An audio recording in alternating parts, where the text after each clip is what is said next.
इसलिए नारी को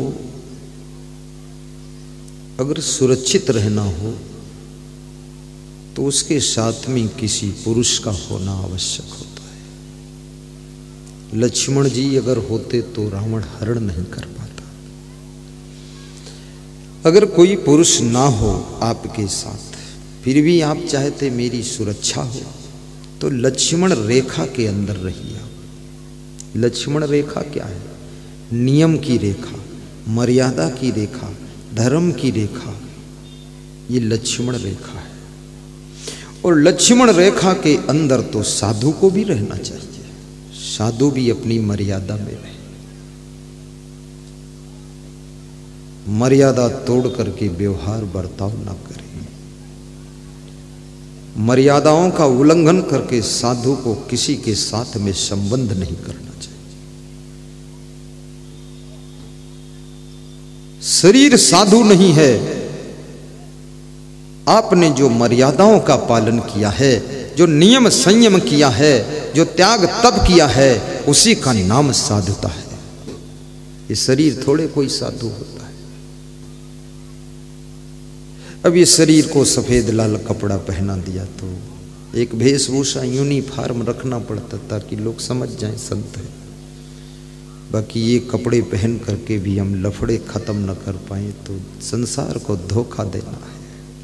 इसलिए मैं संसारियों से कहता हूं, चार पैर का हर जानवर गाय नहीं होता है, और साधु भेष में हर व्यक्ति साधु नहीं होता है, और माला पहना हुआ हर व्यक्ति महान भक्त नहीं होता है। और ये भी याद रखना, पेंट शर्ट साड़ी सलवार में हर महिला खराब नहीं होती है। इसमें देवी और देवता भी छिपे रहते हैं। उनको पहचानिए और उनको धन्यवाद दीजिए। कितनी माताओं बहनों के ऐसे ऐसे नियम हैं, विचार हैं, जिसमें मेघनाद का हाथ कटा और सुलोचना के सामने आकर गिरा। सुलोचना ने चिंता जताई कि मेरे पति का हाथ कट कर आया है। लक्ष्मण और मेघनाद का युद्ध चल रहा था। तो सुलोचना ने अपनी सखियों से कहा, ये लक्ष्मण और मेघनाद का युद्ध नहीं है, ये दो सतियों का युद्ध है, हमारे पतियों का युद्ध नहीं है। एक सती मैं हूं और दूसरी सती उर्मिला जो अयोध्या में बैठी हुई तप कर रही है। उर्मिला जैसी सती नारी का पति लड़ रहा है उधर से, इधर सुलोचना का पति लड़ रहा है। ये सतियों का युद्ध है। और उर्मिला से ज्यादा मेरे पास सतीत्व है, लेकिन दुख के साथ कहना पड़ता है मेरा पति गलत आदमी का साथ दे रहा है। इस माइनस पॉइंट के कारण मेरे पति की हार हो रही है।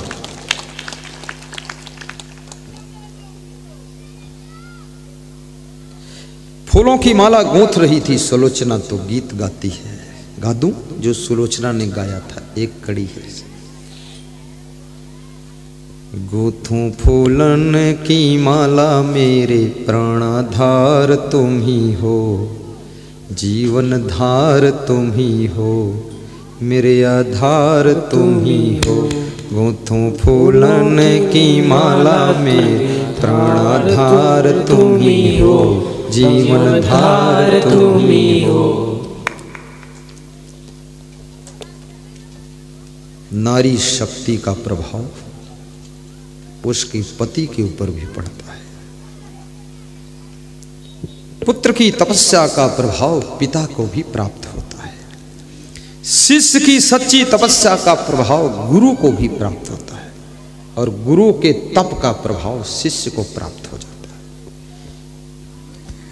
और पुरुष की तपस्या नारी को भी तेजस्वी बनाती है। और इस दुनिया में कृष्ण भगवान ने तप की बड़ी सरल परिभाषा किया है। उन्होंने कहा है, धर्म के लिए कष्ट सहना ही तप है। एक सिंपल सी बात बताती। अब धर्म क्या है? मानव धर्म, हिंदू धर्म, नारी धर्म, पुरुष धर्म, शिक्षक धर्म, गुरु का धर्म, शिष्य का धर्म, पति का धर्म, पत्नी का धर्म, सासू का धर्म, बहू का धर्म, बेटी का धर्म, बेटा का धर्म, माँ बाप का धर्म, ड्राइवर का धर्म, सबके साथ में कितने धर्म जुड़े हुए। हिंदू होना भी धर्म है। हिंदू जितने धर्म इस संसार में है मैंने देखा है, उसमें बहुत सुंदर धर्म हिंदू धर्म है, क्योंकि हिंदू धर्म के जो नियम है ये बहुत अच्छे है, मर्यादा भी है।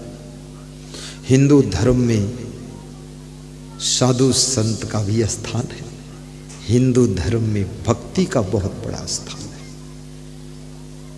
हिंदू, हिंदी, हिंदुस्तान और हिंदू संस्कृति, आपकी संस्कृति भी बहुत अच्छी है।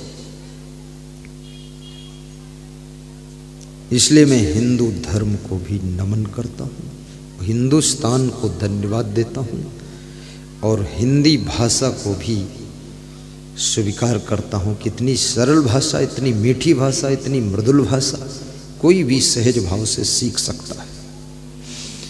और हिंदी में कोई गीत गाओ कितना आनंद आता है।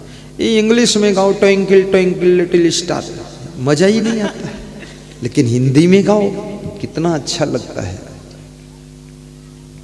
मेरे मन में बसो, मेरे तन में बसो, हम जहाँ रहे तुम वहाँ बसो। मेरे मन में बसो, मेरे तन में बसो, हम जहाँ रहे तुम वहाँ बसो। सोचिए, विचारिए, ये हिंदी का रस है। इस भाषा में बहुत रस है। मैं जब स्कूल में पढ़ता था तो जितनी कविताएं होती थी हिंदी में, सब हम पहले ही गर्मियों की छुट्टी में याद करके गाते रहते थे, सब कविता टोटल। और हिंदी भाषा बहुत प्रिय है। बाकी भाषाएं हमारे देश के अंदर बहुत सी हैं, गुजराती है, मराठी है, मालवा वाली है, हाड़ौती है, लेकिन वो सब छत्तीसगढ़ी है, लेकिन वो भाषाओं में थोड़ा सा चोट है, इतना कोमलता नहीं है। पर हिंदी बहुत सरल मृदुल भाषा है। और मैं तो कहूँगा कि तुम सौभाग्यशाली हो जो तुम्हारा जन्म हिंदुस्तान में हुआ है। दूसरा तुम्हारा ये सौभाग्य है हिंदुस्तान में भी,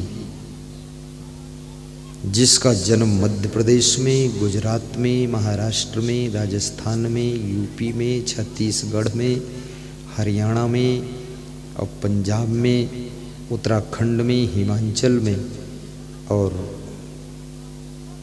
झारखंड बिहार में हो, वो ज़्यादा सौभाग्यशाली है। क्योंकि बहुत उधर जाओ तो भक्ति वक्ति थोड़ा कम है, समझते लोग नहीं, और यहाँ ज़्यादा समझदारी। फिर मध्य प्रदेश एक ऐसा प्रदेश है, कुछ पूछो मत। मध्यम मार्ग मध्य प्रदेश। यहाँ न गर्मी ज़्यादा है न ठंडी ज़्यादा है। यहाँ के लोग न क्रोधी ज़्यादा है न दयालु ज़्यादा है। ज़्यादा गलती करो थोड़ा पीटेंगे भी, फिर छोड़ भी देंगे। उत्तर प्रदेश से बढ़ जाओ उधर तो उधर गलती करो तो पीट के ख़त्म ही कर देंगे। मध्य प्रदेश में मध्यम हो जाता है। धन्यवाद है सभी श्रोताओं को, तुम किस्मत वाले हो। और जिस घर में तुम्हारा जन्म हुआ, यदि उस घर में पहले से भक्ति है तो ये तुम्हारा तीसरा सौभाग्य है।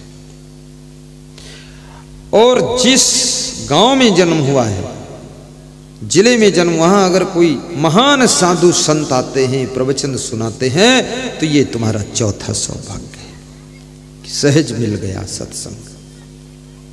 ये मिलता नहीं सत्संग, अच्छे महान संत नहीं मिलते। महान संत से भेंट हो जाए। मैं कक्षा 9th से संत गुरु ढूंढ रहा था, ढूंढते ढूंढते पोस्ट ग्रेजुएट कर लिया। बड़ी मुश्किल से ढूंढे मिले गुरुजी,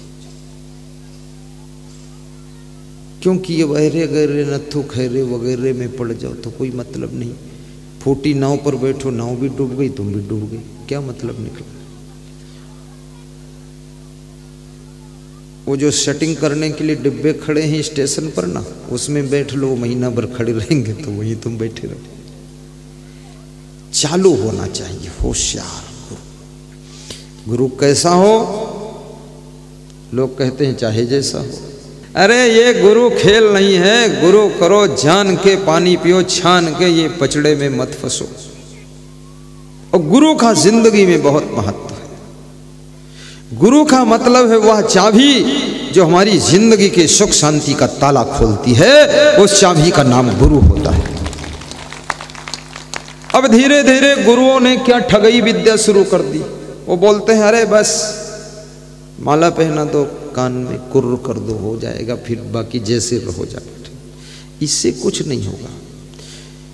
गुरु मंत्र लेने के पश्चात जिंदगी भर गुरु का ज्ञान लेना पड़ता है और जिंदगी भर उनके प्रवचन सुनने पड़ते हैं। और इस चंचल मन को वश में करने के लिए गुरु का रोज ध्यान करना पड़ता है। और गुरु ऐसा होना चाहिए आपकी लाखों समस्याओं का समाधान अपने प्रवचन में करे और साथ साथ में हमारी बिगड़ी हुई जिंदगी को सुधार दे। उसी का नाम सदगुरु होता है।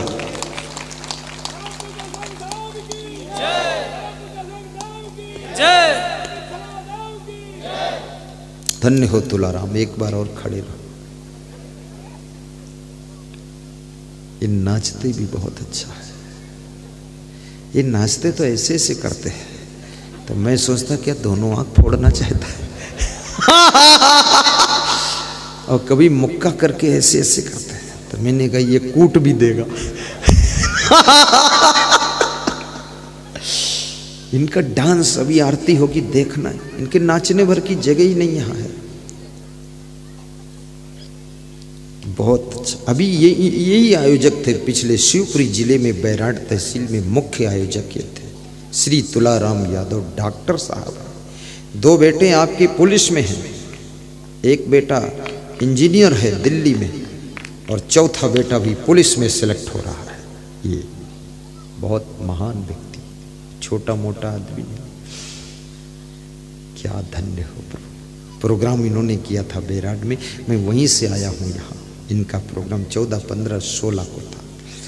गुरु के इतने दीवाने हैं, 500 किलोमीटर प्रवचन सुनने जाते हैं। 500 किलोमीटर तक ऐसा। और ये मंडल अध्यक्ष भी रहे, पॉलिटिक्स में सरपंच भी रहे और भक्ति में भी नंबर 1। ये जिसमें लगते हैं टॉप कर देते हैं। साहिब बंदगी साहिब। रघुपति राघव राजा राम, नाच रहे हैं तुलाराम।